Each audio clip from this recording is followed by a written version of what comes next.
ఇక రాష్ట్రంలోని అన్ని వాహనాల నెంబర్ ప్లేట్స్ మారబోతున్నాయి. రాష్ట్రం విడిపోయిన ఏడాదికి అన్ని అడ్డంకులను ఓవర్కమ్ చేసేందుకు సర్కార్ ట్రై చేస్తోంది. వెహికల్స్ పై ఉన్న ఏపీ సిరీస్ ను టీఎస్ సిరీస్ తో మార్చేందుకు రెడీ అయింది. దీంతో పాటు హై సెక్యూరిటీ నంబర్ ప్లేట్ ను అమర్చుకునేందుకు మరికొంత సమయం కావాలని కేంద్రానికి లెటర్ రాసింది ప్రభుత్వం.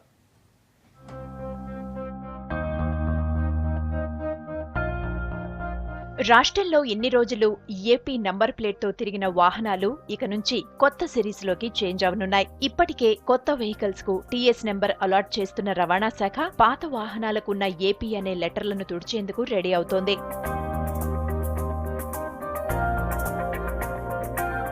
పాత వాహనాల సిరీస్ ను మార్చేందుకు అడ్డంగా ఉన్న లీగల్ సమస్యలను ప్రభుత్వం అధిగమించింది. దీంతో ఉమ్మడి ఏపీలో రిజిస్టర్ అయిన వాహనాలకు కూడా రవాణా శాఖ కొత్త ఆర్సీ కార్డులు ఇచ్చేందుకు చర్యలు తీసుకుంటోంది.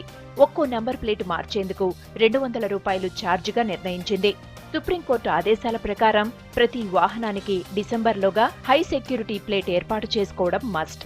కొత్త ఆర్సీ కార్డులకు సంబంధించిన ఫైల్ను కూడా సీఎంకు పంపించారు.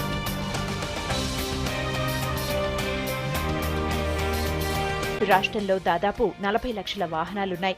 ఒక్క గ్రేటర్ సిటీలోనే 24 లక్షల వెహికల్స్ ఉన్నాయి. దీంతో డిసెంబర్ నాటికి పూర్తి స్థాయిలో హై సెక్యూరిటీ నంబర్ ఇవ్వడం సాధ్యం కాదని, మరికొన్ని నెలల గడువు ఇవ్వాలని కోరుతూ కేంద్రానికి లేఖ రాయనుంది రాష్ట్ర ప్రభుత్వం.